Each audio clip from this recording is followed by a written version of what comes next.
Capítulo 22. Ley de recurrencia. Amigos míos, la plática de hoy versará sobre la ley de recurrencia.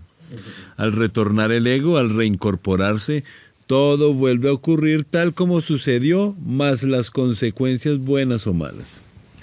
Indubitablemente existen variadas formas de la gran ley de recurrencia. En esta plática nos propondremos estudiar esas variadas formas. Se repiten diversas escenas de nuestras vidas anteriores, ya en espiras más elevadas, ya en espiras más bajas. La espiral es la curva de la vida y está simbolizada siempre por el caracol. Nosotros somos malos caracoles entre el seno del Padre. Obviamente nos desenvolvemos, evolucionamos e involucionamos en la línea espiral de la existencia. Otra forma de recurrencia podemos evidenciarla en la historia de la Tierra y de sus razas.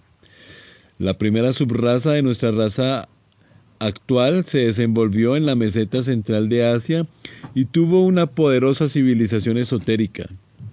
La segunda subraza floreció en el sur de Asia, en la época prevédica, y entonces se conoció la sabiduría de los rishis del Indostán y los esplendores del antiguo imperio chino, etc.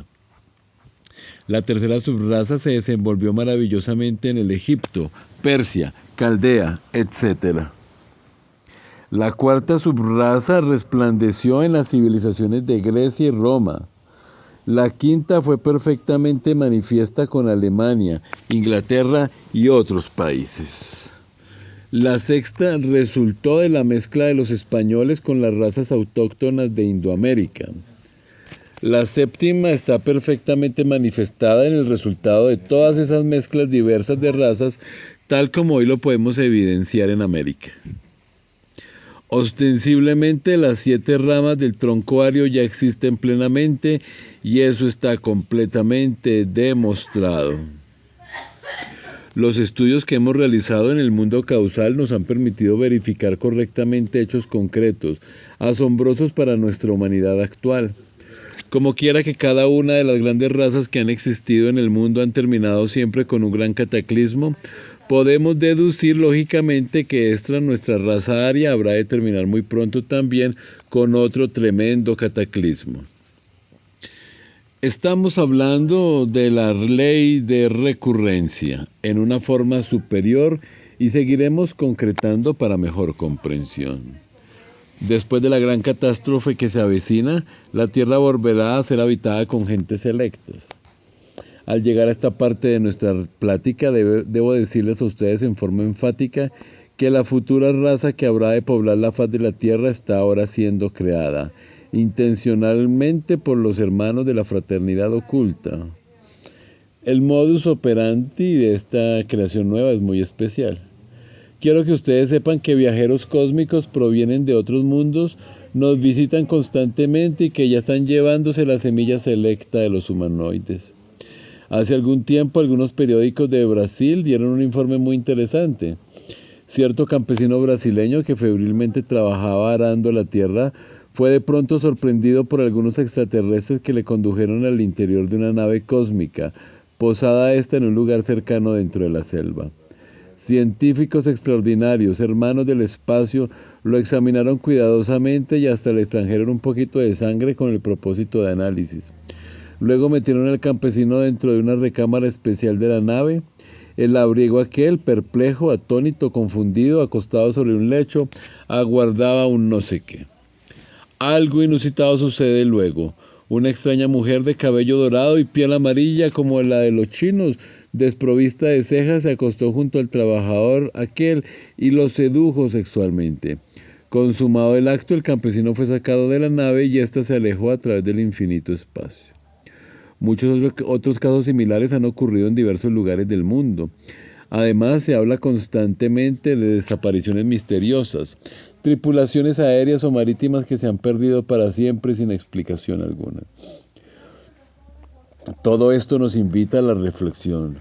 Todo esto nos hace comprender que los hermanos mayores de la humanidad están llevándose la semilla para cruzarla con gentes de otros mundos.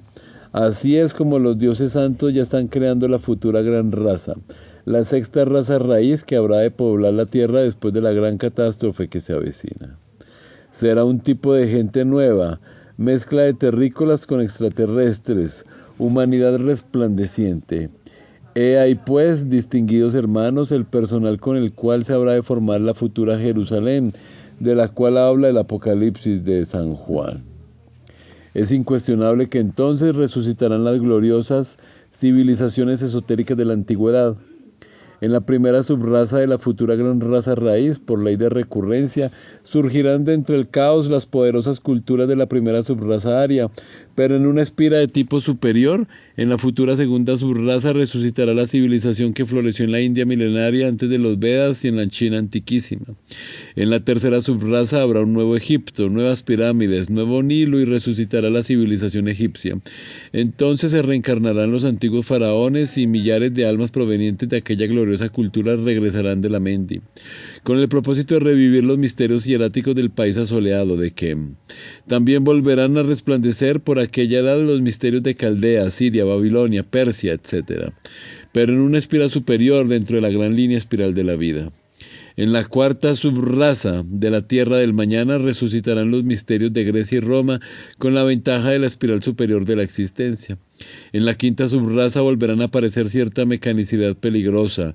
Resucitará la civilización de ingleses, alemanes, etc., con la ventaja de ser más espiritual por el hecho concreto de estar colocada sobre una espiral superior. En la penúltima subraza de aquella gran raza raíz del mañana podrá verse algo parecido al mundo latino, pero en un aspecto más elevado, más digno, más espiritual. La subraza final de aquella futura raza raíz, aunque muy tecnificada, no tendrá el grosero materialismo de esta edad negra del Kali Yuga. Así es, pues, amigos, cómo trabaja la ley de recurrencia, moviéndose en la espiral de la existencia. Pensemos ahora en la ley de recurrencia de los mundos, en los espacios estrellados, en el inalterable infinito. Todo lo que sucedió en la vieja luna, en ese satélite que ilumina la faz de la Tierra durante las horas nocturnas, se está repitiendo ahora mismo en nuestro planeta Tierra. Con otras palabras, afirmaré lo siguiente. Toda la historia de la Tierra y de sus razas, desde el amanecer de la vida, es una repetición de la historia de los selenitas, que otrora habitaran aquel satélite cuando aún estaba vivo y tenía vida en abundancia. Vean pues, señores y señoras, cómo trabaja la ley de recurrencia en todos los rincones del espacio infinito. Pensemos ahora estudiar el modus operandi de esta gran ley en el animal intelectual, equivocadamente llamado hombre. Al reincorporarnos, al regresar, al retornar, repetimos detalladamente todos los acontecimientos de nuestra pasada y pasadas existencias. Existen sujetos de rigurosa repetición, casos concretos de egos que retornan durante muchos siglos en el seno de una misma familia, ciudad y nación. Esos son los que, debido a la incesante repetición de lo mismo, pueden predecir con absoluta claridad lo que les aguarda en el futuro.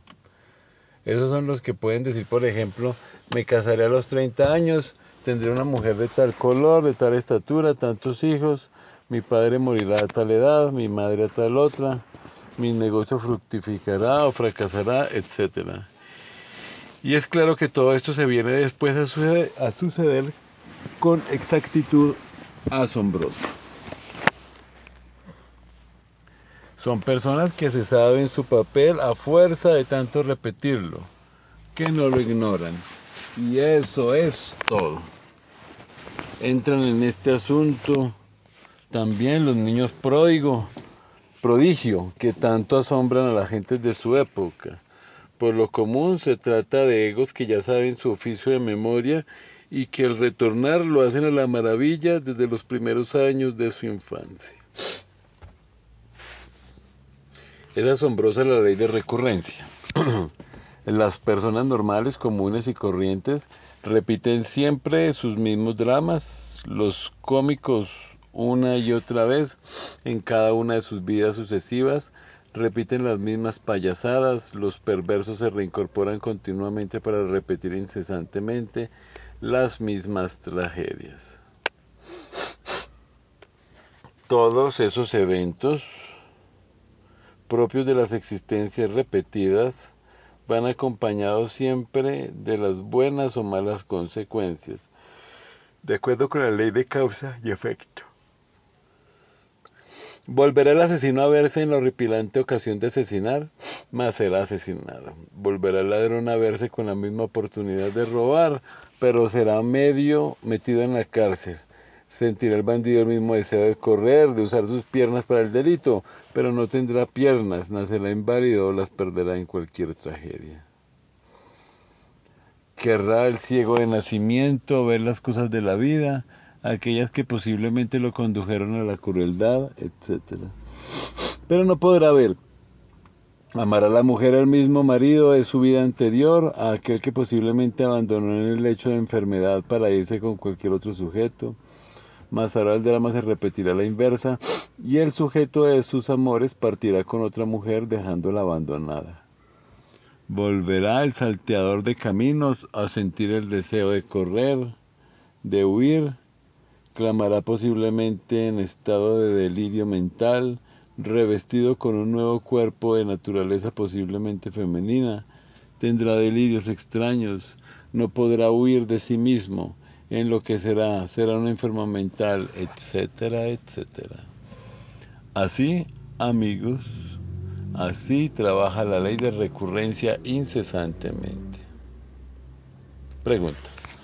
Maestro, ¿un país que fue afectado por la violencia tanto tiempo se debe a la ley de recurrencia? O respuesta. Obviamente la violencia de las multitudes en ese país fue la repetición de violencias similares ocurridas en un pasado caótico. Piénsese en las guerras civiles ocurridas en épocas anteriores a la sucedida violencia. Guerra de partidos políticos de derecha e izquierda, repitiéndose en el presente como resultado del pasado. He ahí la ley de recurrencia. Maestro, si una persona ha sido correcta, si se ha comportado como todo un ciudadano en el cumplimiento de sus deberes, ¿cómo operaría en él la ley de recurrencia en su próximo retorno? Amigos, no me digan ustedes que ese fulano haya sido un dechado de virtudes, un pozo de santidad. Por magnífico ciudadano que haya sido, tuvo sus muy humanos errores, sus escenas, sus dramas, etc. Y es claro que en todo esto hay repetición, en su nueva existencia más las consecuencias. Así es como opera la ley de recurrencia. Pregunta, venerable maestro, hay cierta confusión en cuanto a la relación entre la ley del karma, la ley de recurrencia, porque tengo el concepto de que con la terminación del karma se terminará la ley de recurrencia. ¿Quisiera aclararme ese punto? Amigos, en modo alguno puede existir confusión entre las leyes de recurrencia y karma, puesto que ambas son lo mismo con diferente nombre. Indudablemente, el karma trabaja sobre bases firmes, no es sino un efecto de la causa que nosotros mismos sembramos. Por lo tanto, tiene que repetirse el hecho en sí mismo, más los resultados buenos o malos. Pregunta. Maestro, personas que aparentemente no han hecho mal a nadie sufren por carencias económicas. ¿Tiene esto que ver con la ley de recurrencia? Respuesta. Distinguidos amigos, señores y señoras, el Padre que está en secreto puede estar cerca de nosotros o lejos. Cuando el Hijo anda mal, el Padre se aleja, y entonces aquel cae en desgracia. Sufre por falta de dinero, pasa terribles necesidades, no se explica por sí mismo el motivo por el cual sufre su miseria. Ostensiblemente tales personas creen no haber hecho mal a nadie. Si estos recordaran sus vidas anteriores, podrían evidenciar por sí mismos las razones el hecho concreto de que anduvieron por pasos perdidos, posiblemente se entregaron al alcohol, a la lujuria, al adulterio, etc. El Padre que está en secreto, nuestro propio Espíritu Divino, puede darnos o quitarnos. Él sabe muy bien lo que merecemos. Y si no tenemos actualmente dinero es porque Él no quiere dárnoslo. Nos castiga para nuestro bien. Bienaventurado el hombre a quien Dios castiga. El padre que quiere a su hijo lo castiga siempre para su bien. En el caso concreto de esta pregunta, la víctima de los sufrimientos repetirá las escenas del pasado, más las consecuencias, pobreza, dolor, etc.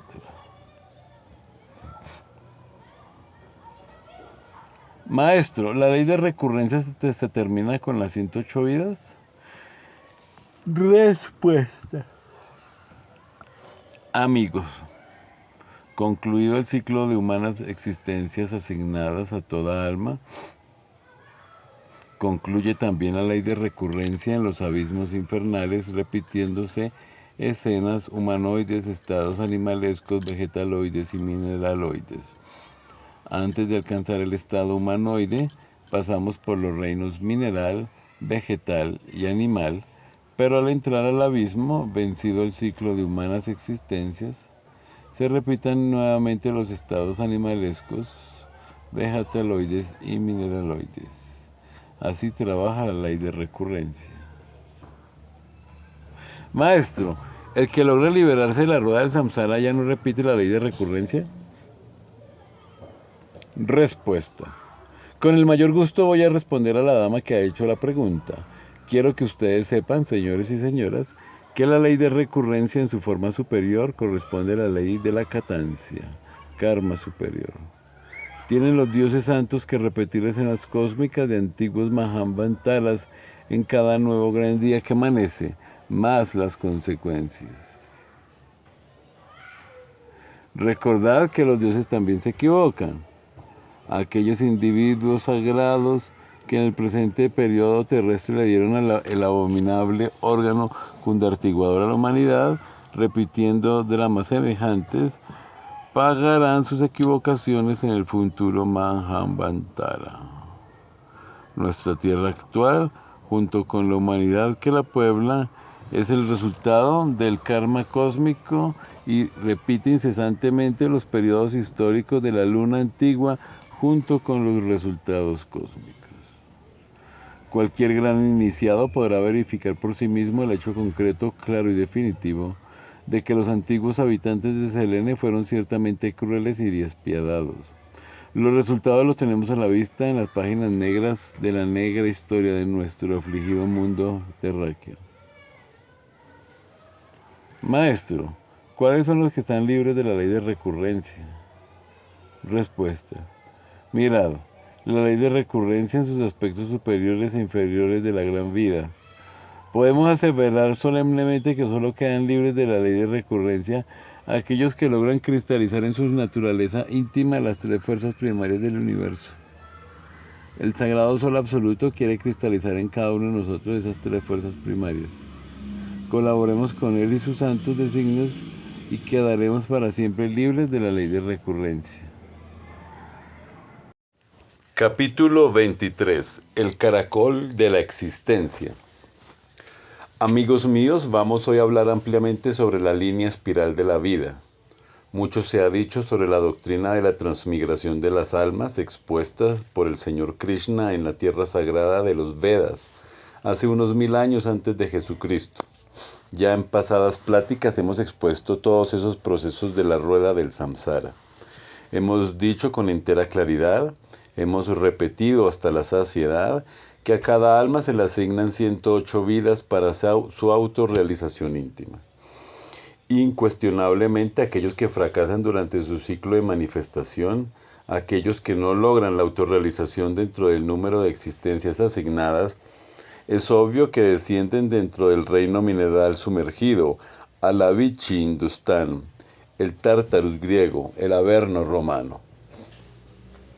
Resulta palmario y evidente que la involución dentro de las entrañas del planeta en que vivimos es terriblemente dolorosa.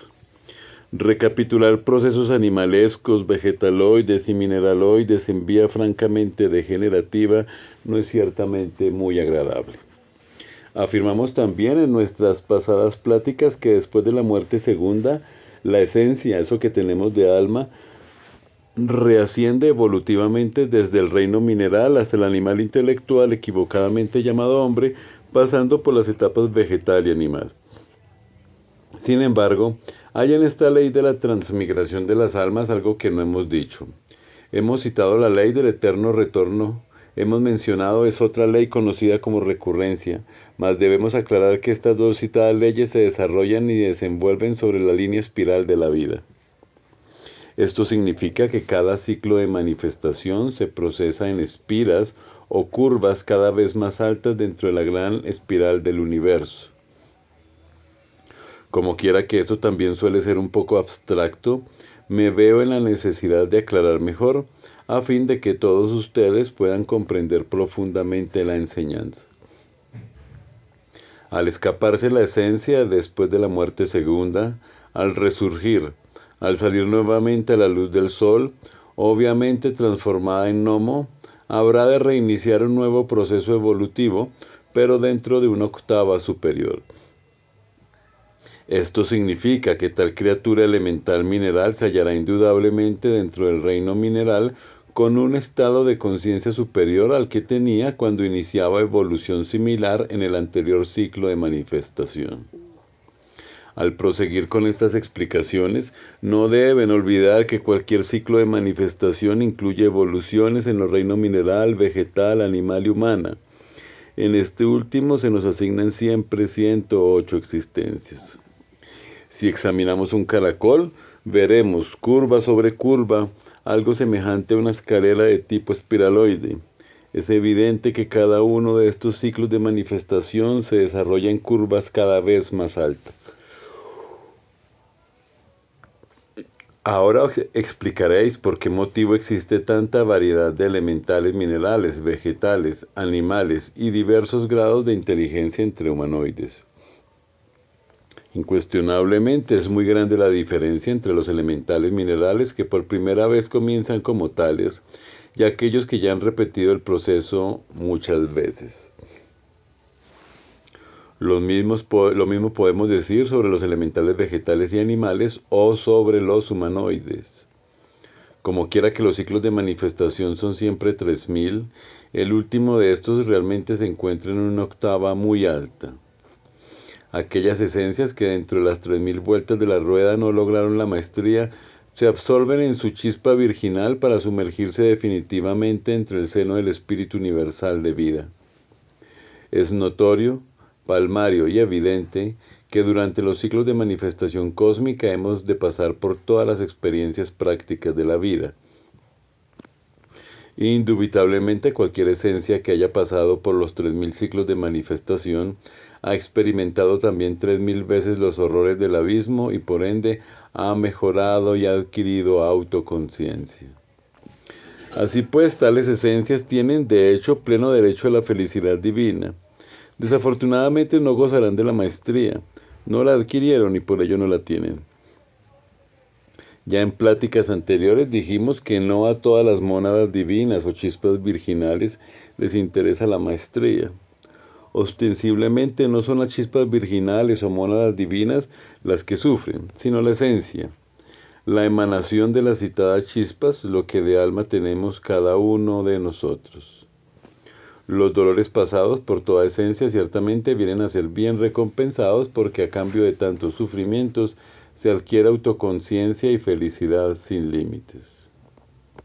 Maestría es diferente. Nadie podría lograr el adeptado sin los 3 factores de la revolución de la conciencia, expresados claramente por nuestro Señor el Cristo. El que quiera venir en pos de mí, niéguese a sí mismo, tome su cruz y sígame. Negarse a sí mismo significa disolución del yo. Tomar la cruz, echarla sobre nuestros hombros, significa trabajar con la sexo yoga, con el maituna, con la magia sexual. Seguir al Cristo equivale a sacrificarse por la humanidad, a dar la vida para que otros vivan. Las chispas virginales que no alcanzaron la maestría durante los 3000 ciclos de manifestaciones ven a los maestros, a los dioses, en forma similar al modo que las hormigas ven a los humanoides. Dicen las tradiciones aztecas que en el amanecer de la vida se reunieron los dioses allá en Teotihuacán con el propósito de crear al sol. Aseveran que encendieron un gran fuego y que luego invitaron al dios del caracol para que se lanzara en aquella hoguera. Mas este, después de 3 intentos, tuvo gran pavor. Los cantos sagrados aseveran solemnemente que el dios purulento, lleno de gran valor, se lanzó al fuego. Al ver esto, el dios del caracol imitó su ejemplo y entonces toda la asamblea de dioses, silenciosos, aguardaron a ver qué sucedía. Cuentan las leyendas que dentro del fuego vivo brotó, otra vez formado, el purulento, convertido en el sol que hoy en día nos ilumina. Minutos después, en aquella gran hoguera, resurgió el dios del caracol, convertido en la luna que en la noche nos ilumina. Esto significa, queridos amigos, que si queremos transformarnos en dioses, en maestros, debemos imitar al purulento, incinerar el ego, el yo, mediante el fuego sexual. Solo mediante el fuego muere el purulento, el mí mismo, el sí mismo. Solo mediante el fuego podemos convertirnos en dioses solares terriblemente divinos. Desafortunadamente, no a todas las chispas virginales les interesa la maestría. La mayor parte, los millones de criaturas que viven sobre la faz de la tierra, prefieren el sendero del caracol, el camino lunar. Pregunta. Venerable maestro, al principio de esta importante disertación nos dice que al descender la esencia de los mundos infiernos, se va recapitulando estados animaloides, vegetaloides y mineraloides. ¿Tuviera la amabilidad de explicarnos la palabra recapitular? Respuesta. Con el mayor placer daré respuesta a la pregunta del caballero. Quiero que ustedes, amigos míos, comprendan bien lo que es la recapitulación animálica, vegetaloide y mineraloide abismal. Descender involucionando entre las entrañas del mundo soterrado es radicalmente diferente al ascenso evolutivo sobre la superficie de la Tierra. La recapitulación animálica en el abismo es de tipo degenerativo, involutivo, descendente, doloroso. La recapitulación vegetaloide entre las entrañas de la tierra es espantosa. Los que por tales procesos pasan parecen más bien sombras que se deslizan por aquí, por allá y acullá en sufrimientos inenarrables. La recapitulación involutiva descendente mineral entre las entrañas del mundo en el que vivimos es más amarga que la muerte misma. Las criaturas se fosilizan, se mineralizan y se desintegran lentamente entre tormentos imposibles de explicar con palabras. Después de la muerte segunda, la esencia se escapa, resurge a la luz del sol para recapitular procesos similares en forma evolutiva, ascendente, inocente y feliz. Ahí pues, amigos míos, la diferencia entre recapitulaciones involutivas y evolutivas. En todo caso, todos estos infinitos procesos involutivos y evolutivos son de tipo exclusivamente lunar y se desenvuelven claramente dentro del caracol universal. Pregunta. Maestro, ¿nos explica usted que con cada ciclo de existencias los elementales en el proceso evolutivo van despertando conciencia porque se va procesando en octavas más elevadas? ¿Este despertar de conciencia es acaso el resultado de los sufrimientos por la involución o es el resultado del proceso ascendente? Respuesta. Distinguido amigo, es bueno que usted entienda que la conciencia sufre tanto en los procesos evolutivos como en los involutivos y que por lo tanto a base de tantos esfuerzos y sacrificios va despertando progresivamente. Millones de humanoides tienen la conciencia profundamente dormida, mas al entrar en el abismo, después de las 108 existencias de cualquier ciclo de manifestación, despiertan inevitablemente en el mal y para el mal. Lo interesante en este caso es que de todas maneras despiertan, aunque sea para justificar sus errores en los mundos infiernos. Cualquier iluminado clarividente podrá evidenciar por sí mismo el hecho de que los elementales inocentes están despiertos en el sentido positivo evolutivo. Vemos pues dos tipos de conciencia despierta.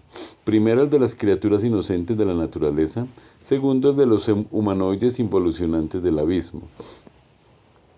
Existe una tercera clase de gentes despiertas. Me refiero a los maestros, a los dioses, pero no es de ellos de quienes en este preciso instante nos estamos ocupando. Incuestionablemente, dentro de la rueda del samsara, girando con la misma, existen conciencias inocentes despiertas y también criaturas involucionantes abismales, despiertas en el mal y para el mal. Pregunta: Maestro, cuando usted menciona eso de octavas más elevadas en espiras más altas, me desconcierta porque estoy acostumbrado a pensar en octavas en función de las notas musicales, que se relacionan con la transmutación del fuego serpentino. ¿Quisiera usted aclararme esto? Indudablemente las octavas del caracol se procesan musicalmente con las notas do, re, mi, fa, sol, la, si en forma graduativa. Si observamos cuidadosamente una escalera espiraloide, veremos una sucesión de curvas cada vez más altas, en forma tal que van precedidas por las más bajas. Esta formación, esta distribución de las curvas en la forma de cualquier espiral, es suficiente como para comprender que entre octava y octava existen también pausas musicales. A cada una de estas pausas corresponde un descenso abismal. Las 3000 vueltas de la rueda resuenan, pues, incesantemente como un todo único dentro de los ritmos del Mahavan y del Chotavan que sostienen al universo firme en su marcha. Pregunta: Maestro, siendo la esencia buena, ¿por qué viene a sufrir a este mundo? Respuesta: Amigos míos, la esencia en sí misma está más allá del bien y del mal. Es absolutamente inocente, pura y sana. Sufre la esencia cuando queda enfrascada entre el ego. Mas, disuelto éste, la esencia deja de sufrir. Ciertamente las esencias del planeta Tierra quedaron enfrascadas entre el mí mismo debido a una equivocación de los dioses. Ya dijimos en pasadas pláticas que ciertos individuos sagrados, con el propósito de darle estabilidad a la corteza geológica de nuestro mundo, le dieron a la humanidad el abominable órgano cundartiguador. Cuando tal órgano desapareció, quedaron las consecuencias dentro de cada persona y estas últimas cristalizaron convirtiéndose en el ego, una especie de segunda naturaleza, dentro de la cual quedó enfrascada lamentablemente la esencia. Si esa segunda naturaleza no existiera, la esencia estaría libre y feliz. Desgraciadamente, existe como resultado del abominable órgano cundartiguador. Pregunta: Maestro, se dice que somos hijos de Dios y que Dios es perfecto. Entonces, ¿por qué envía a sus hijos a sufrir? Contesto con el mayor placer esta pregunta que sale del auditorio. Señores y señoras, ha llegado la hora de saber que todos nosotros somos hijos del diablo. Por favor, les ruego que no se asusten. Ya sabemos que el señor Satanás o Lucifer Prometeo es exclusivamente la sombra de nuestra propia divinidad interior, proyectada dentro de nosotros mismos para nuestro bien. Es evidente que Lucifer es el gran entrenador que llevamos dentro. Por ello, el impulso sexual en el fondo resulta luciférico. No es pues el diablo, como ya explicamos en pasadas pláticas, aquel personaje fabuloso que nos presentan algunas sectas dogmáticas, sino el instructor personal de cada cual. Es pues la fuerza luciférica la que lleva a los humanoides al triunfo o al fracaso, a la generación o a la regeneración. Desde este punto de vista podemos asegurar que nosotros somos hijos del diablo, y esto está dicho por nuestro Señor el Cristo. Hijos del diablo sois, dijo el gran Maestro, porque si fueseis hijos de Dios, las obras de Dios haríais. Es necesario hacernos hijos de Dios, y esto solamente es posible con los 3 factores de la revolución de la conciencia, tal como los hemos citado en esta plática. Hijo de Dios es todo aquel que llega a la resurrección. Reflexionad pues en estas palabras y no presumáis de santos ni de virtuosos, porque todos vosotros hijos del diablo sois. Amigos, Dios no nos manda a sufrir nunca.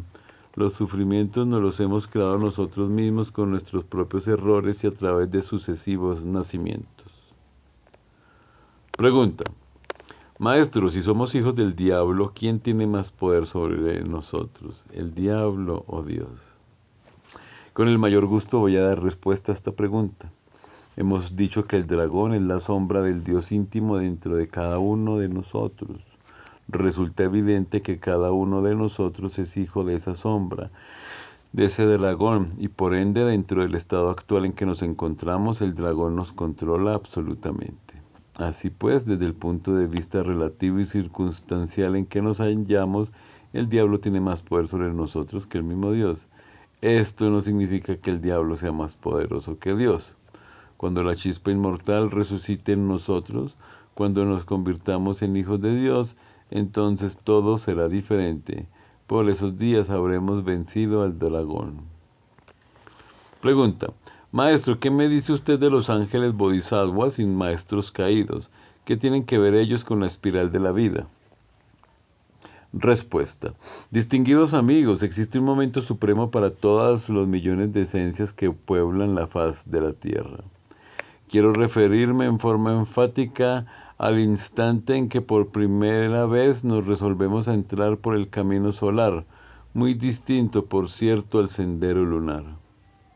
A todos los millones o trillones de chispas virginales les llega, en instante preciso, la hora crítica en que tienen que definirse por el camino solar o por el caracol lunar.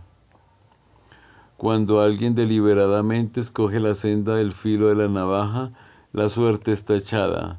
Después de ese momento ya no hay remedio. Aquellos que alcanzan la maestría y que después quieren volverse atrás para meterse por el sendero lunar, tendrán que pasar por eternidades espantosas en los mundos infiernos hasta conseguir, después de muchos billones o trillones de años, la aniquilación de los cuerpos existenciales superiores del ser y la destrucción del ego animal. Esto significa que a mayor grado de conciencia, mayor grado de responsabilidad, y que añade sabiduría, añade dolor. Incuestionablemente los bodhisattvas caídos, a los ángeles negros, a los arcángeles tenebrosos, es decir, a las criaturas angélicas o divinales sumergidas en el abismo por el delito de querer tomar el sendero lunar después de haberse definido plenamente por el solar, les tocará sufrir millones de veces más intensamente que a la gente comunes y corrientes. Conseguir la desintegración de vehículos y ego recomenzará de todas maneras la jornada evolutiva desde el mineral, pero con un embrión áureo y por ende con mayor conciencia que los otros elementales de la naturaleza hasta alcanzar el estado de humanoides.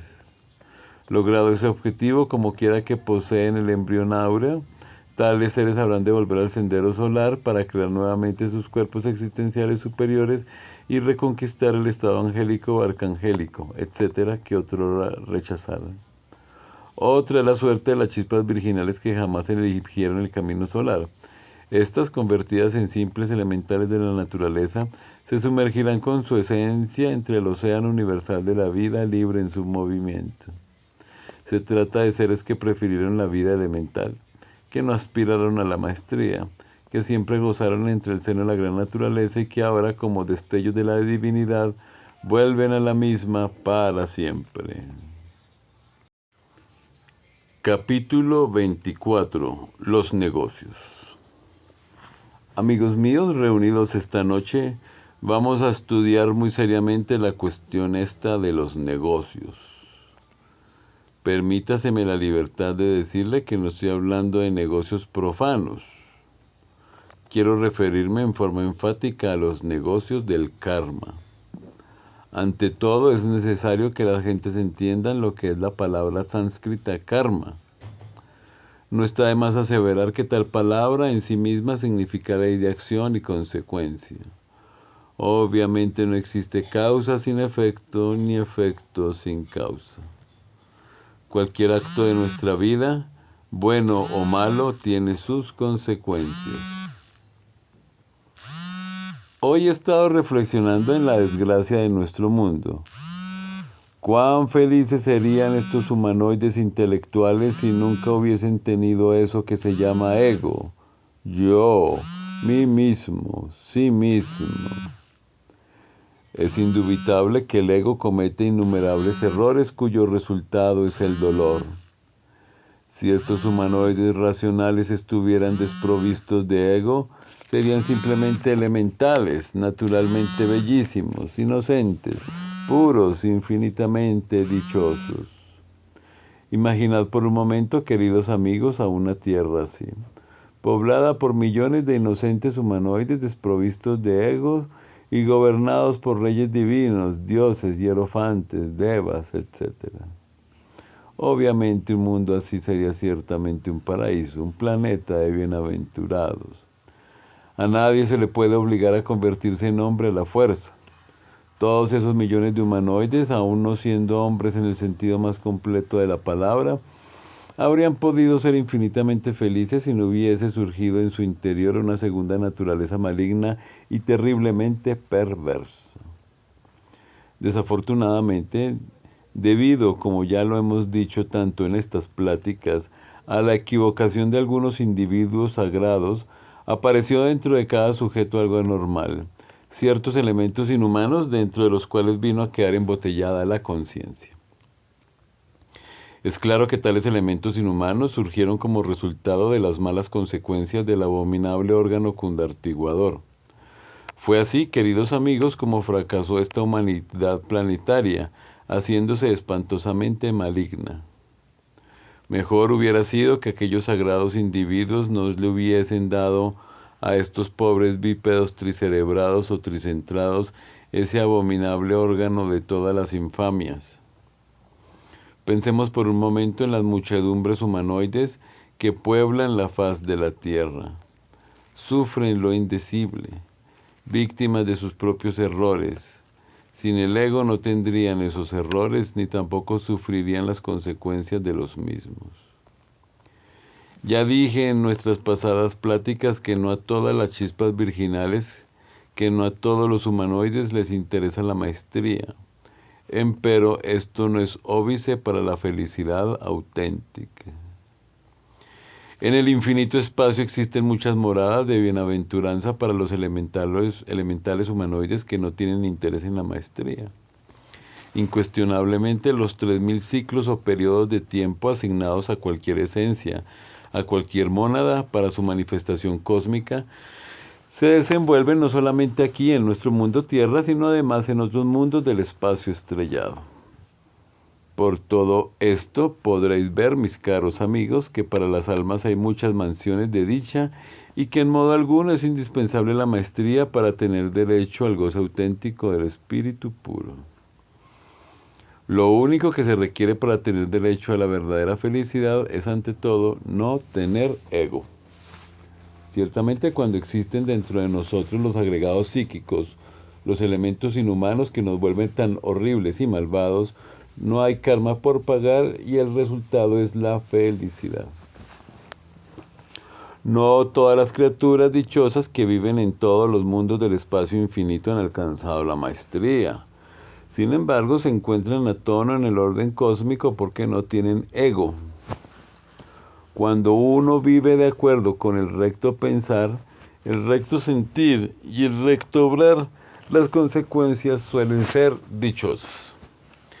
Desafortunadamente, el pensamiento justo, el sentimiento justo, la acción justa, se hace imposible cuando una segunda naturaleza inhumana actúa en nosotros y dentro de nosotros y a través de nosotros, aquí y ahora. En lo que hemos venido diciendo deben evitarse confusiones. Es obvio que de los muchos, unos pocos aspiran al adeptado, a la autorrealización íntima del ser. Incuestionablemente, estas almas se convierten en verdaderos reyes del universo y en dioses terriblemente divinos. Las multitudes, después de los 3000 ciclos de manifestación, retornan al espíritu universal de vida como simples elementales dichosos. Lo desagradable es que estos millones de elementales humanoides hayan creado dentro de sí mismos una segunda naturaleza infrahumana, porque esto último en sí mismo les ha vuelto no solamente perversos, sino además, y lo que es peor, desgraciados. Si no fuese por el mí mismo, nadie sería iracundo, nadie codiciaría los bienes ajenos, ninguno sería injusto, lujurioso, envidioso, orgulloso, perezoso, glotón, etc. Lamento mucho tener que decir que al arcángel Sakaki y su alta comitiva de individuos sagrados que en los tiempos arcaicos le dieron el abominable órgano cundartiguador a la humanidad, les aguarda en el futuro gran día cósmico indecibles amarguras. Karma horrísono, pues no hay duda que debido a su error, esta humanidad perdió su felicidad y se tornó monstruosa. Que me perdonen los dioses santos por tal afirmación, pero hechos son hechos y ante los hechos tenemos que rendirnos, cueste lo que cueste. Afortunadamente, mis caros amigos, la justicia y la misericordia son las dos columnas torales de la fraternidad universal blanca. La justicia sin misericordia es tiranía. La misericordia sin justicia es tolerancia, complacencia con el delito. En este mundo de desdicha en que nos encontramos, se hace necesario aprender a manejar nuestros propios negocios, para enrumbar el barco de la existencia a través de las diversas escalas de la vida. El karma es negociable, y esto es algo que puede sorprender a muchísimo a los secuaces de diversas escuelas ortodoxas. Ciertamente algunos pseudoesoteristas y pseudo-ocultistas se han tornado demasiado pesimistas en relación con la ley de acción y consecuencia. Suponen equivocadamente que ésta se desenvuelve en forma mecanicista, automática y cruel. Los eruditos creen que no es posible alterar tal ley. Lamento muy sinceramente tener que disentir con esa forma de pensar. Si la ley de acción y consecuencia, si el némesis de la existencia no fuera negociable, entonces ¿dónde quedaría la misericordia divina? Francamente yo no puedo aceptar la crueldad en la divinidad. Lo real, aquello que es todo perfección, eso que tiene diversos nombres tales como Tao, Aum, Inri, Sein, Alá, Brahma, Dios, o mejor dijera, dioses, etc., en modo alguno podía ser algo sin misericordia, cruel, tiránico. Por todo ello, repito en forma enfática que el karma es negociable. Cuando una ley inferior es trascendida por una ley superior, la ley superior lava a la ley inferior. Haz buenas obras para que pagues tus deudas. Al león de la ley se le combate con la balanza. Quien tiene con qué pagar, paga y sale bien en sus negocios. Quien no tiene con qué pagar, pagará con dolor. Si en un platillo de la balanza cósmica ponemos las buenas obras y en el otro las malas, es evidente que el karma dependerá del peso en la balanza. Si pesa más el platillo de las malas acciones, el resultado serán las amarguras. Sin embargo, es posible aumentar el peso de las buenas obras en el platillo del fiel de la balanza, y en esta forma cancelaremos karma sin necesidad de sufrir. Todo lo que necesitamos es hacer buenas obras para aumentar el peso en el platillo de las buenas acciones. Ahora comprenderán ustedes, mis buenos amigos, lo maravilloso que es hacer el bien. No hay duda de que el recto pensar, el recto sentir y el recto obrar son el mejor de los negocios. Nunca debemos protestar contra el karma. Lo importante es saberlo negociar. Desgraciadamente a las gentes lo único que se les ocurre cuando se hallan en una gran amargura es lavarse las manos como Pilatos, decir que no han hecho nada malo, que no son culpables, que son almas justas, etc. Yo les digo a los que están en la miseria que revisen su conducta, que se juzguen a sí mismos, que se sienten aunque sea por un instante en el banquillo de los acusados, que después de un somero análisis de sí mismos modifiquen su conducta. Si esos que se hallan sin trabajo se tornasen castos, infinitamente caritativos, apacibles, serviciales en un 100%, es obvio que alterarían radicalmente la causa de su desgracia, modificándose consecuencia el efecto. No es posible alterar un efecto si antes no se han modificado las causas que lo produjeron, pues como ya dijimos, no existe efecto sin causa ni causa sin efecto. No hay duda de que la miseria tiene sus causas en las borracheras, asqueante lujuria, en la violencia, en los adulterios, en el despilfarro y en la avaricia, etc. No es posible que alguien se encuentre en miseria cuando el Padre que está en secreto se encuentra presente aquí y ahora. Quiero ilustrar esto con un relato. En cierta ocasión, mi real ser interior, mi mónada inmortal, me sacó del cuerpo físico para darme instrucciones sobre determinado discípulo. Concluidas estas, no tuve inconveniente en dirigirme al Señor íntimo con las siguientes palabras. Estoy cansado de tener cuerpo, yo lo que quisiera es desencarnar. En esos instantes el Señor de perfecciones, mi Dios interior, contestó con voz solemne. ¿Por qué protestas? Te he dado pan, abrigo y refugio, ¿y todavía protestas?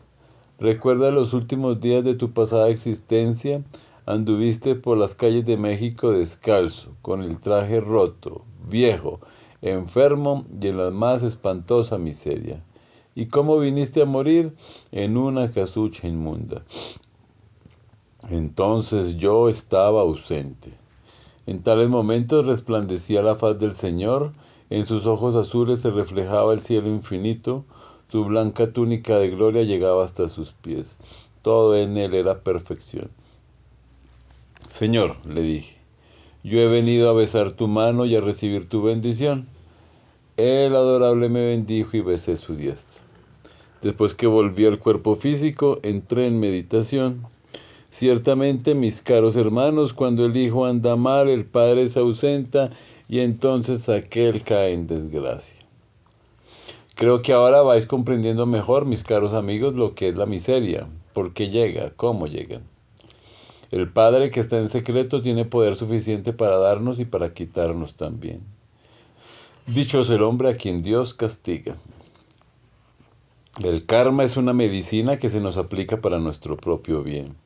Desgraciadamente las gentes, en vez de inclinarse reverente ante el eterno Dios viviente, protestan, blasfeman, se justifican a sí mismos, se disculpan neciamente y se lavan las manos como Pilatos. Con tales protestas no se modifica el karma, al contrario, se torna más duro y severo. Reclamamos fidelidad del cónyuge cuando nosotros mismos hemos sido adúlteros en esta o en vidas precedentes. Pedimos amor cuando hemos sido despiadados y crueles. Solicitamos comprensión cuando nunca hemos sabido comprender a nadie, cuando jamás hemos aprendido a ver el punto de vista ajeno. Anhelamos dichas inmensas cuando hemos sido siempre el origen de muchas desdichas. Hubiéramos querido nacer en un hogar muy hermoso y con muchas comodidades cuando no supimos en pasadas existencias brindarle a nuestros hijos hogar y belleza. Protestamos contra los insultadores cuando siempre hemos insultado a todos los que nos rodean. Queremos que nuestros hijos nos obedezcan cuando jamás supimos obedecer a nuestros padres. Nos molesta terriblemente la calumnia cuando nosotros siempre fuimos calumniadores y llenamos al mundo del dolor. Nos fastidia la chismografía. No queremos que nadie murmure de nosotros. Y sin embargo siempre anduvimos en chismes y murmuraciones, hablando mal del prójimo, mortificándole la vida a los demás. Es decir, siempre reclamamos lo que no hemos dado. En todas nuestras vidas anteriores fuimos malvados y merecedores de lo peor, pero nosotros suponemos que se nos debe dar lo mejor. Los enfermos, en vez de preocuparse tanto por sí mismos, deberían trabajar por los demás, hacer obras de caridad, tratar de sanar a otros, consolar a los afligidos, llevar el médico a los que no tienen con qué pagarlo, regalar medicinas, etc. Y así cancelarían su karma y sanarían totalmente. Quienes sufren en sus hogares deberían multiplicar su humildad, su paciencia y serenidad, no contestar con malas palabras, no tiranizar al prójimo, no fastidiar a los que nos rodean, saber dispensar los defectos ajenos con una paciencia multiplicada hasta el infinito. Así cancelarían su karma y se volverían mejores. Desgraciadamente, mis queridos amigos, ese ego que cada cual lleva adentro hace exactamente lo contrario de lo que aquí estamos diciendo. Por tal motivo, considero urgente, inaplazable, impostergable, reducir al mí mismo a polvareda cósmica. Pregunta: venerable maestro, con lograr que los humanoides intelectuales se conviertan en elementos inocentes, ¿considera usted cumplida la misión? Respuesta: con el mayor gusto daré respuesta a esta pregunta. Muchos profetas, grandes avataras y maestros lucharon en los antiguos tiempos contra las malas consecuencias del abominable órgano kundartiguador. Esto es una misión de orden popular, cuyo propósito es hacer regresar a la humanidad hasta la inocencia total. Tales santos en los tiempos antiguos tuvieron también su círculo esotérico para los de la vida directa, para aquellos que en todas las edades aspiraron a la maestría. Ved pues, amigos, los dos círculos, el exotérico público y el esotérico o secreto. No está de más recordarles que las grandes religiones confesionales llenan precisamente estas dos necesidades. Cualquier religión confesional sirve a las multitudes y a los iniciados. Creo que ahora habéis entendido completamente el sentido de mi misión sobre la faz de este afligido mundo en que vivimos. Maestro, pregunta: ¿todo sufrimiento que uno tenga, de la índole que sea, puede atribuirse a que el Padre está ausente? Respuesta: amigos, existen los sufrimientos voluntarios y los involuntarios. Los primeros se procesan en aquellos que siguen el sendero directo, el camino solar. Los segundos son resultado de nuestro propio karma. Es obvio que cuando el hijo anda mal, el padre está ausente. Y la consecuencia es el dolor. Pregunta: tocante al némesis o karma, ¿es posible que cualquier sufrimiento pueda ser negociable entre los señores del karma?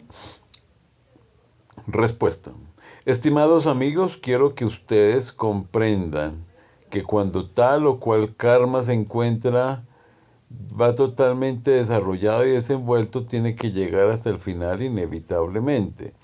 Esto significa que solo es posible modificar radicalmente el karma cuando el arrepentimiento es total y cuando toda posibilidad de repetir el error que lo produjo ha desaparecido radicalmente. Karma duro, llegando a su final, es siempre catastrófico. No todo el karma es negociable. Es bueno saber también que cuando hemos eliminado radicalmente el ego, la posibilidad de delinquir queda aniquilada y en consecuencia el karma puede ser perdonado.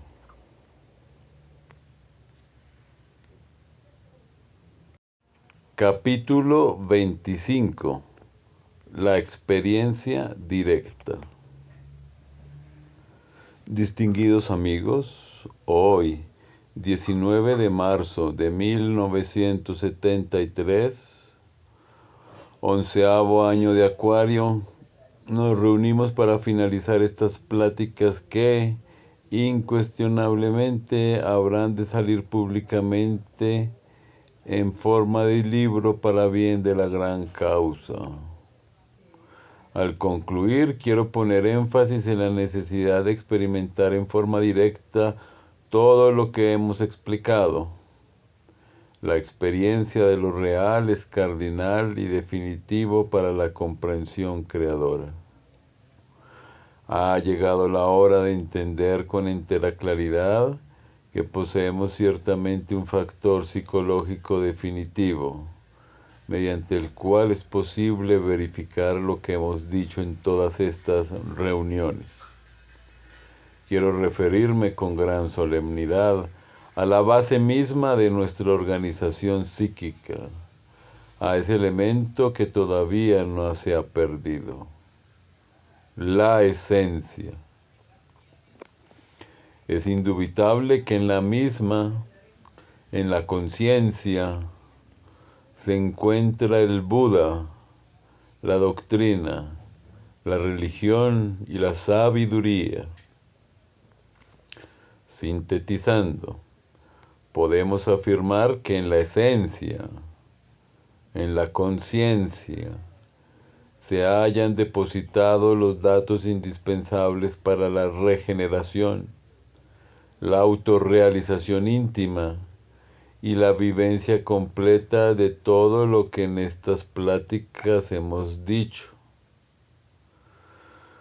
Esto quiere decir que si en tal elemento primario, basamento primordial de toda nuestra organización psíquica, se encuentran los principios básicos de la regeneración, obviamente lo primero que debemos hacer es destruir, aniquilar esa segunda naturaleza de tipo infernal dentro de la cual se halla aprisionada la esencia. Resulta palmario y evidente que al desenfrascar la esencia, al liberarse la misma, despierta radicalmente. Las ventajas que el citado evento puede realmente proporcionarnos, como veis, son múltiples. La primera de tales ventajas es de por sí magnífica, pues tiene la capacidad de orientarnos fundamentalmente, dirigiendo nuestros pasos sabiamente por la senda del filo de la navaja que ha de conducirnos hasta la liberación final. La segunda de tales ventajas nos conduce por el sendero de las variadas experiencias directas, hasta la verificación total de todas y cada una de las afirmaciones que hemos hecho en estas pláticas. Iluminación íntegra, vivencia luminosa, confirmación práctica, es el modus operandi de la esencia desembotellada, despierta, autoconsciente. Aniquilación completa de todos los elementos indeseables que constituyen el mí mismo. El sí mismo es, fuera de toda duda, inaplazable, impostergable. Necesitamos aprender a dirigir voluntariamente todos los funcionalismos de nuestra psiquis. No está bueno que continuemos convertidos en esclavos.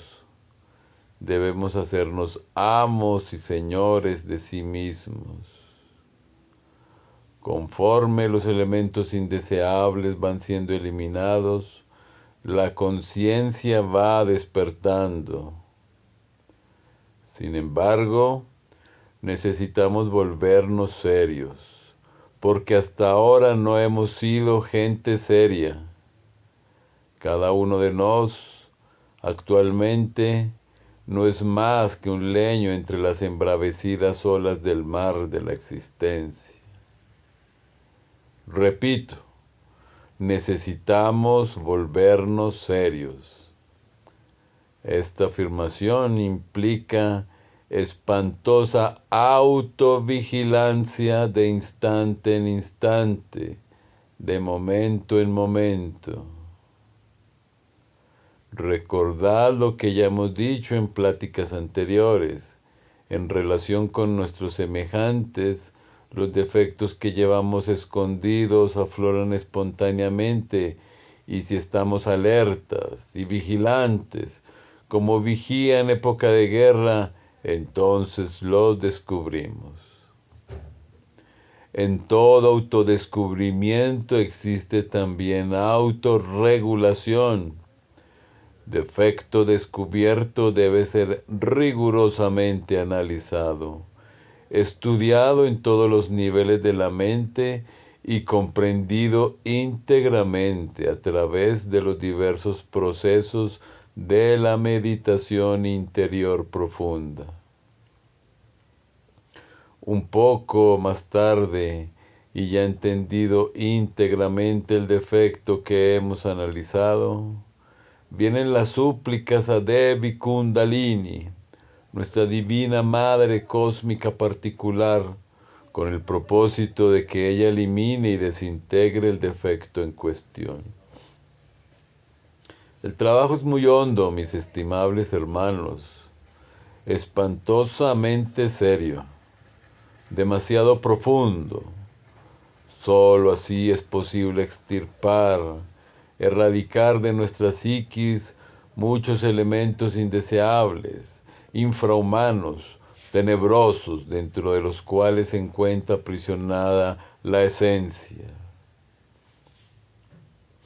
Conforme la conciencia vaya despertando, las posibilidades de experimentación directa se van haciendo cada vez más lúcidas y continuas.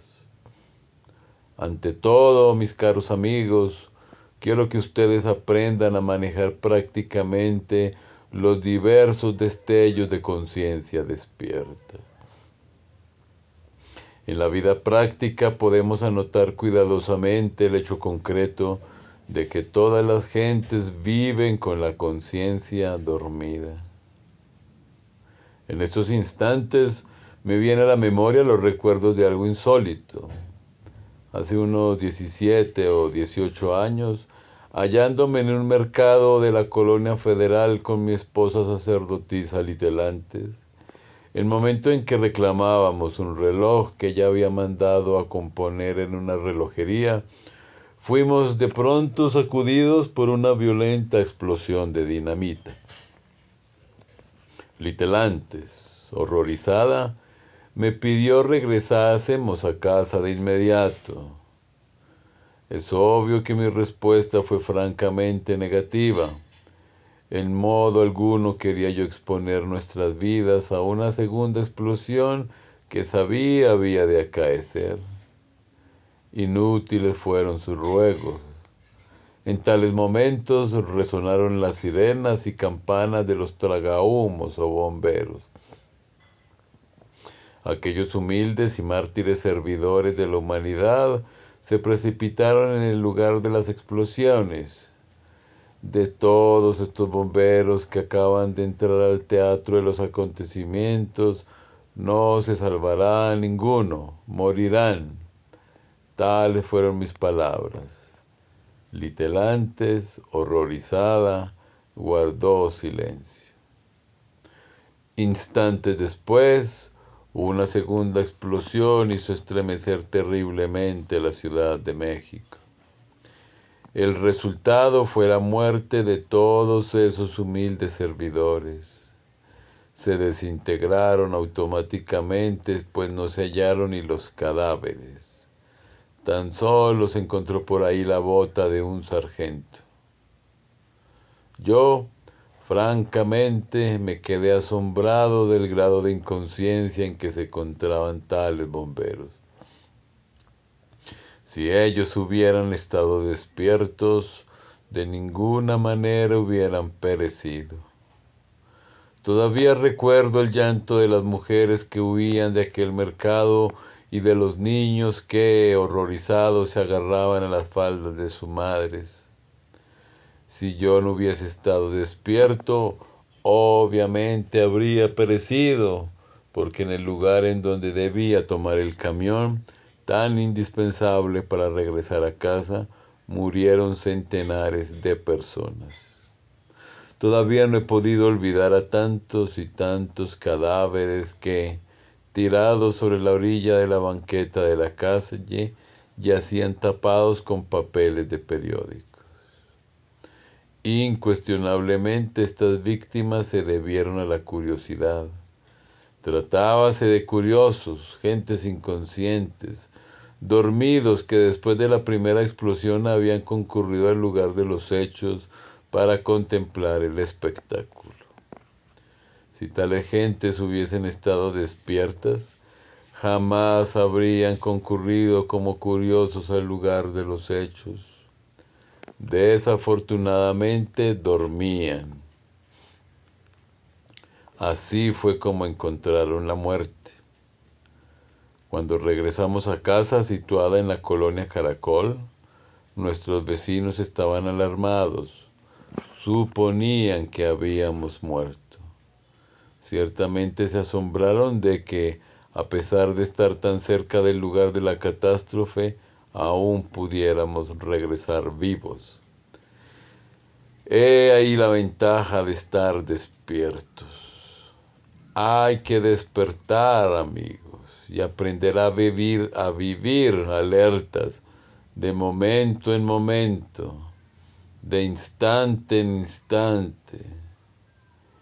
Es impostergable dividir siempre la atención en tres partes. Primero, sujeto. Segundo, objeto. Tercero, lugar. Sujeto. No olvidarnos de sí mismos. Autovigilarnos en cada segundo, en cada momento. Esto implica el estado de alerta en relación con nuestros pensamientos, gestos, acciones, emociones, hábitos, palabras, etcétera, etcétera, etcétera. Objeto. Minuciosa observación de todos aquellos objetos o representaciones que por medio de los sentidos llegan a la mente. No identificarnos jamás con las cosas, porque así es como cae uno en la fascinación y en el sueño de la conciencia. Lugar. Observación diaria de nuestra casa, de nuestra recámara, como si fuera algo nuevo. Preguntarnos diariamente a sí mismos, ¿por qué he llegado yo aquí a este lugar, a este mercado, a esta oficina, a este templo? Estos tres aspectos de la división de la atención en modo alguno constituyen capítulo aparte ni algo diferente al proceso de la disolución del yo. Indiscutiblemente necesitamos autoestudiarnos, autoobservarnos de momento en momento, si es que de verdad queremos descubrir nuestros propios defectos psicológicos, pues como ya dijimos, en relación con nuestros semejantes, los defectos escondidos afloran espontáneamente, naturalmente. No se trata meramente de estar autoobservando los pasos que damos, ni las formas del cuerpo, etc. La vigilancia sobre sí mismos implica el estudio silencioso y sereno de todos nuestros procesos psicológicos íntimos, emociones, pasiones, pensamientos, palabras, etc. La observación de las cosas sin identificación nos permitirá conocer los procesos de la codicia, el apego, la ambición, etc. Es irrefutable que a un codicioso le costará mucho trabajo no identificarse con un anillo de diamantes o con unos cuantos billetes de banco, etc. La observación sobre los lugares nos permitirá conocer hasta dónde llegan nuestros apegos y fascinaciones en relación con lugares diversos. Es pues este triple juego de la atención un ejercicio completo para autodescubrirnos y despertar conciencia. Era yo muy joven todavía, un tierno adolescente, cuando practicaba en forma instintiva el maravilloso ejercicio aquí citado. En instantes en que platico con ustedes esto, me viene a la memoria dos casos especiales que voy a relatar. Primero, una noche de tantas entraba por las puertas de una maravillosa mansión. Silente, atravesé por un hermoso jardín hasta llegar a una fastuosa sala. Movido por un impulso interior, pasé un poco más allá y penetré osadamente en un despacho de abogado. Ante el buffet hallé sentada una dama de regular estatura, cabeza cana, rostro pálido, labio delgado y nariz roma. Era aquella señora de apariencia respetable y mediana estatura. Su cuerpo no era muy delgado, pero tampoco demasiado gordo. Su mirada más bien parecía melancólica y serena. Con voz dulce y apacible, la dama me invitó a tomar asiento ante el escritorio. En tales instantes algo insólito sucede. Veo sobre el buffet 2 mariposas de vidrio que tenían vida propia. Movían sus alas, respiraban, miraban, etc. El caso, por cierto, me parecía demasiado exótico y raro. 2 mariposas de vidrio y con vida propia. Acostumbrado como estaba a dividir la atención en 3 partes, primero, no me olvidé de mí mismo. Segundo, no me identifiqué con aquellas mariposas de vidrio. Tercero, observé cuidadosamente el lugar. Al contemplar tales animales de vidrio, me dije a mí mismo, esto no puede ser un fenómeno del mundo físico, porque en la región tridimensional de Euclides jamás he conocido mariposas de vidrio con vida propia. Incuestionablemente, esto puede ser un fenómeno del mundo astral. Miré luego en mi derredor y me hice las siguientes preguntas. ¿Por qué estoy en este lugar? ¿Por qué he venido aquí? ¿Qué estoy haciendo aquí? Dirigiéndome luego a la dama, le hablé en la siguiente forma. Señora, permítame usted salir un momento al jardín, que luego regresaré.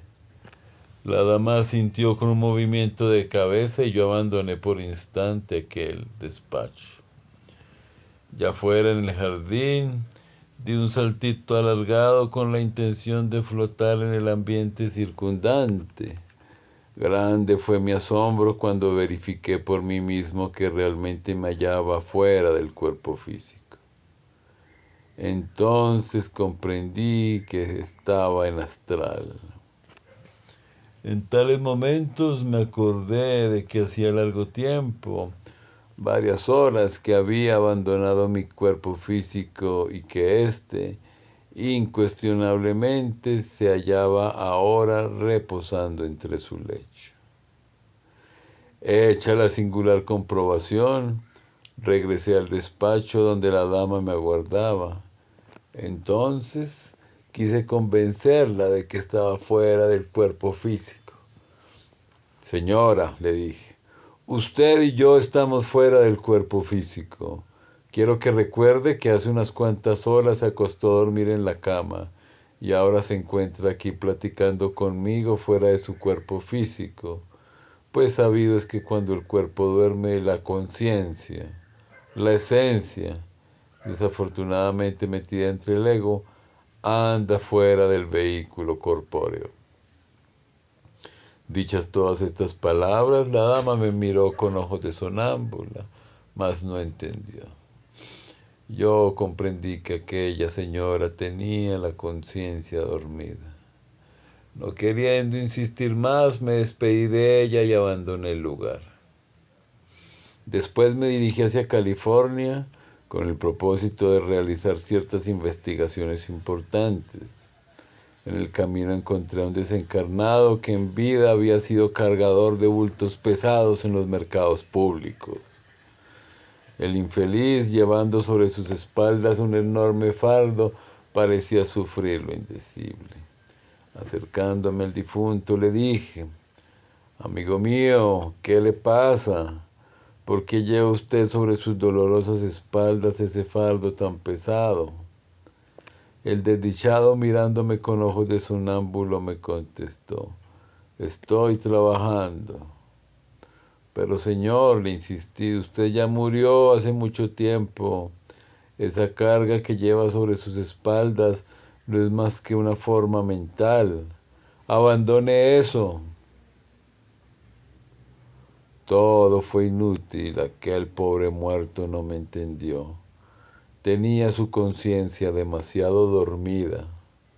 Queriendo auxiliarlo, floté a su alrededor en el medio ambiente circundante, con el propósito de alarmarlo, de hacerle entender que algo raro estaba sucediendo en su existencia, de hacerle saber en alguna forma que estaba muerto, etcétera.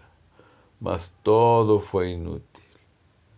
Posteriormente, hechas las investigaciones de rigor, regresé a mi vehículo físico que yacía dormido entre el lecho.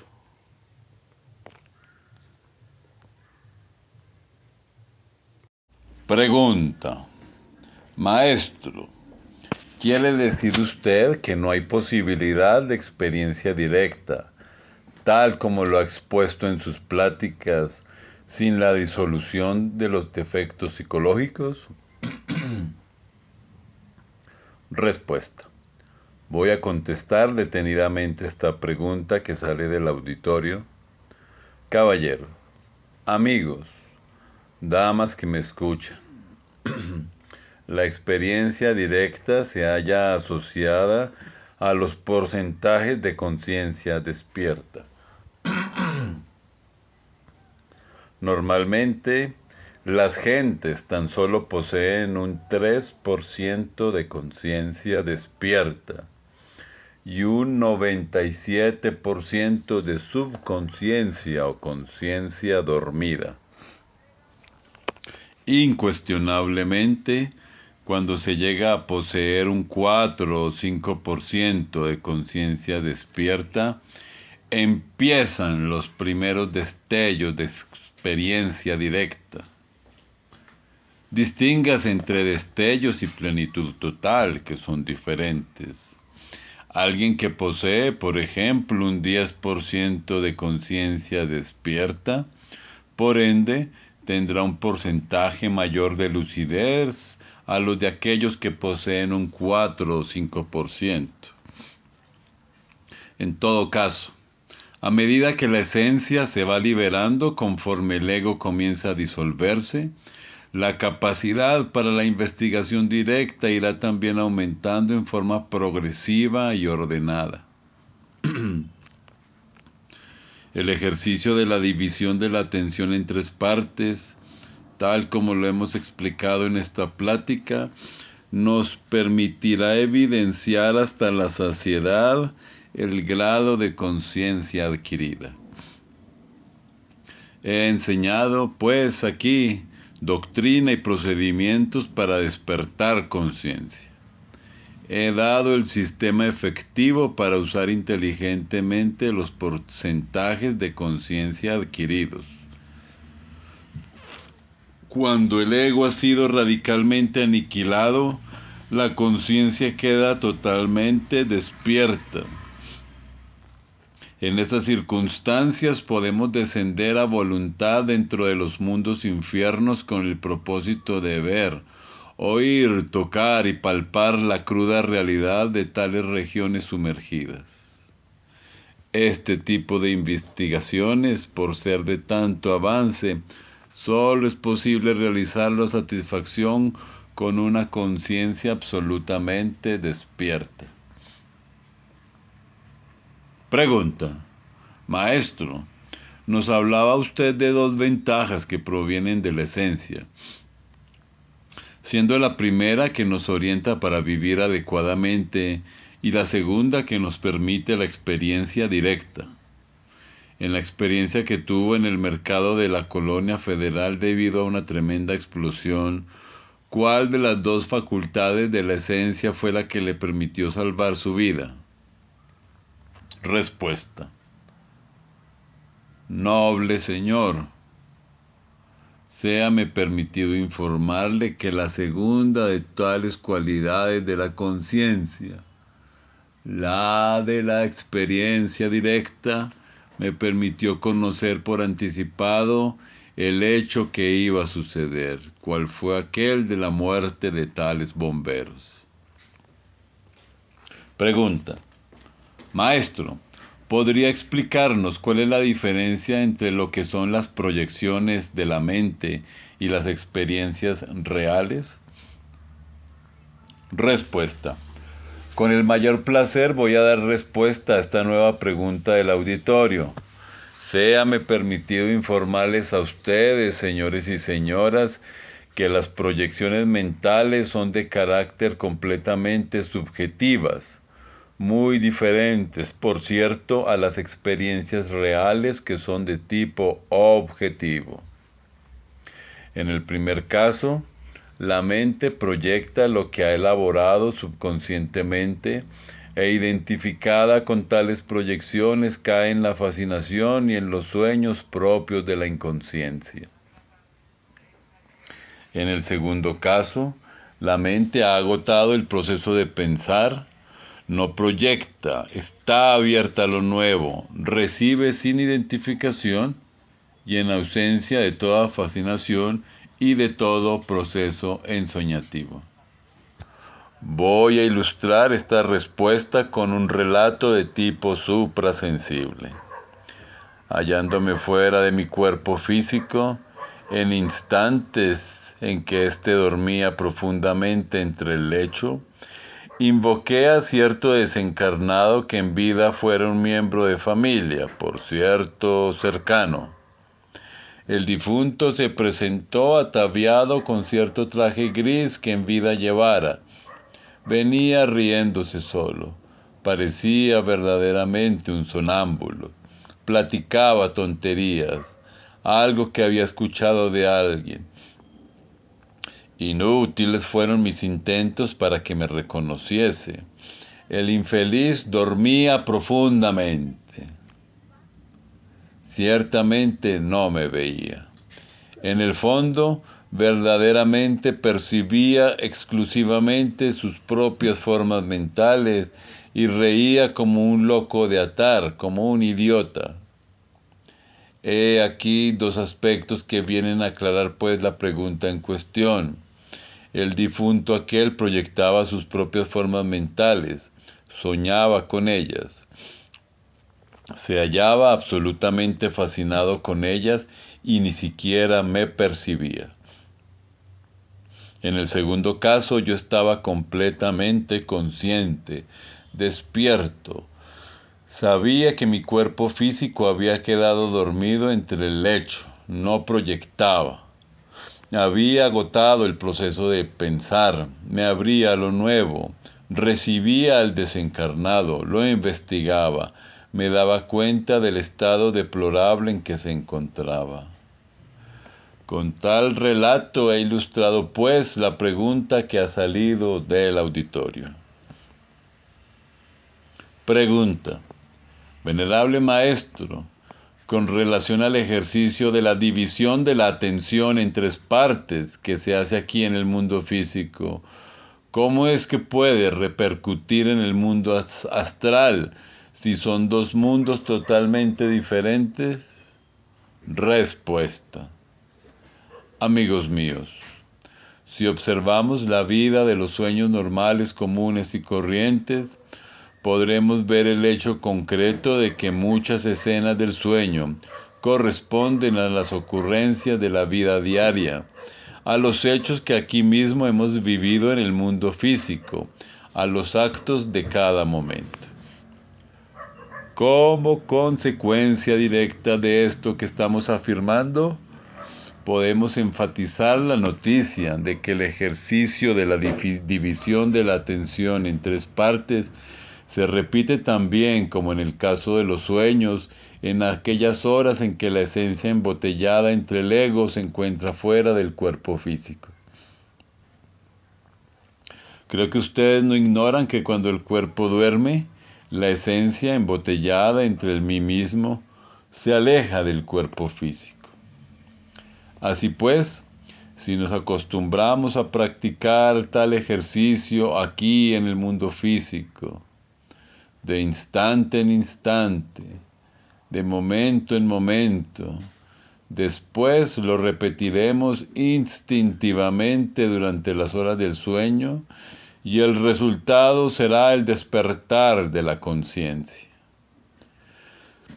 Entonces podremos ver, oír, tocar y palpar todo lo que en estas pláticas hemos venido diciendo en relación con el infierno, el diablo y el karma. Conforme el ego se vaya disolviendo, la conciencia irá despertando más y más. Y esto lo podremos evidenciar mediante el ejercicio de la división de la atención en 3 partes.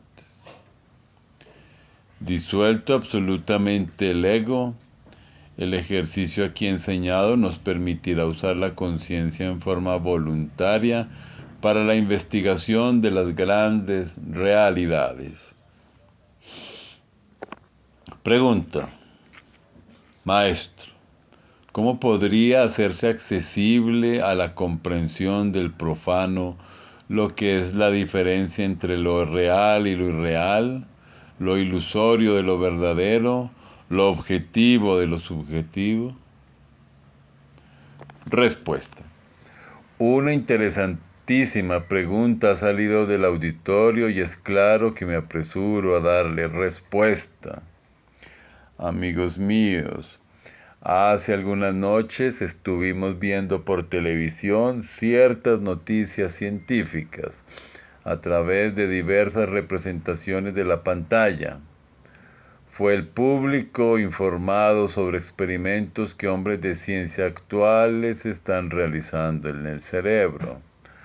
Conectando ciertos nódulos al cerebro, hombres de ciencia pueden controlar las diversas secciones del mismo. En estas condiciones, la máquina humana puede ser manejada por medio de ondas y esto ya está demostrado. También se hicieron experimentos en la Plaza de Toros. Un científico, mediante tal sistema, pudo detener al toro, hacerle desistir del ataque en instantes en que precisamente hacía la suerte con el capote.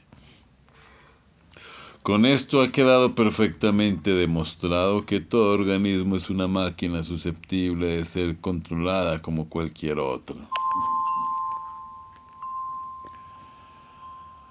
En el caso de la máquina humanoide es obvio que los diversos agregados psíquicos inhumanos que sucediéndose unos a otros van controlando en diversos tiempos las variadas zonas cerebrales, reemplazan íntegramente a los nódulos cerebrales, a las ondas y a las máquinas automáticas mediante las cuales los científicos pueden controlar cerebros.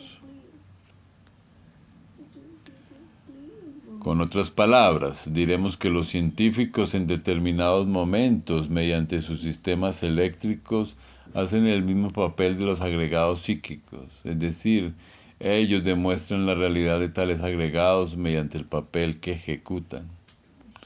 Alguien tiene que controlar el cerebro para realizar actos. O lo controlan los agregados psíquicos o lo controlan los científicos mediante sistemas eléctricos especiales. En todo caso, las investigaciones vienen totalmente a confirmar lo que decimos. El humanoide intelectual es una máquina inconsciente, automática, subconsciente. ¿Cómo podría una máquina inconsciente aceptar que está dormida? ¿Cómo podría tal máquina afirmar que el mundo es maya, ilusión, etcétera? La máquina humanoide, por el hecho mismo de ser máquina, sueña, pero ignora que sueña, niega que sueña, cree firmemente que está despierta y jamás aceptaría la tesis de que está dormida. El humanoide automático y mecanizado no es capaz de diferenciar lo objetivo de lo subjetivo por el hecho mismo de ser mecanizado y toma como objetivo lo que es subjetivo y viceversa. La máquina dormida, el autómata humanoide, está muy lejos de poder comprender la diferencia entre conciencia objetiva y conciencia subjetiva. La máquina tiene sus propias tesis basadas precisamente en el sueño profundo de la conciencia. No es posible en modo alguno hacerle comprender a un profano dormido la diferencia entre conciencia, subconsciencia, objetividad y subjetividad, sueño y vigilia, etc. Solo despertando conciencia es posible aceptar tales diferencias. Desafortunadamente, el profano cree estar despierto y hasta se ofende cuando alguien le dice que tiene la conciencia dormida.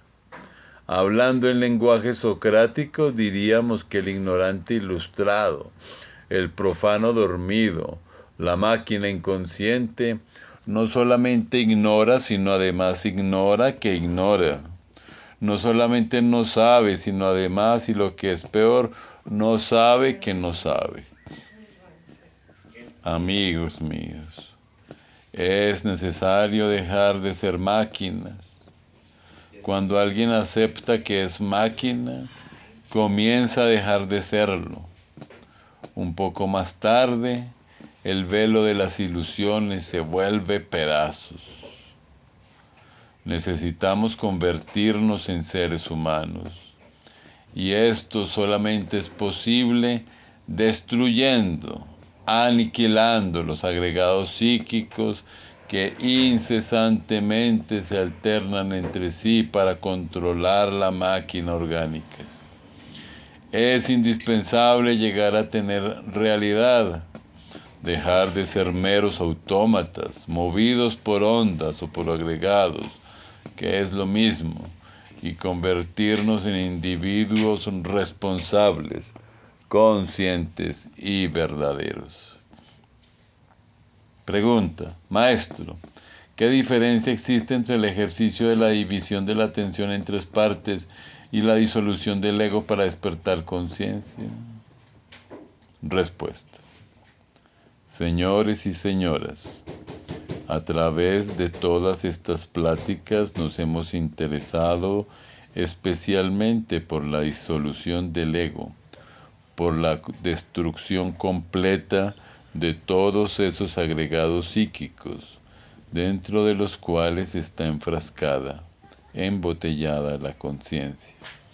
Me parece que hemos hablado demasiado claro, que hemos dado una didáctica perfecta para la aniquilación absoluta del mí mismo, del sí mismo. Hemos explicado hasta la saciedad que solo mediante la aniquilación radical de los elementos inhumanos que llevamos dentro podemos liberar la esencia, despertarla. En la plática de hoy dimos un ejercicio específico definido. Hablamos de la división de la atención en 3 partes con el propósito de usar en forma cada vez más y más perfecta los diversos porcentajes de conciencia despierta que vamos logrando mediante la muerte del mí mismo. En el primer caso hay doctrina completa relacionada con la aniquilación del sí mismo. En el segundo caso hay un ejercicio maravilloso, una práctica que nos permitirá usar la conciencia que vayamos logrando en forma perfecta, clara, precisa. En todo caso, es necesario convertirnos verdaderamente en investigadores competentes del esoterismo y del ocultismo puro. Esto es lo que queremos, y con tales intenciones hemos dado a través de estas pláticas la doctrina indispensable.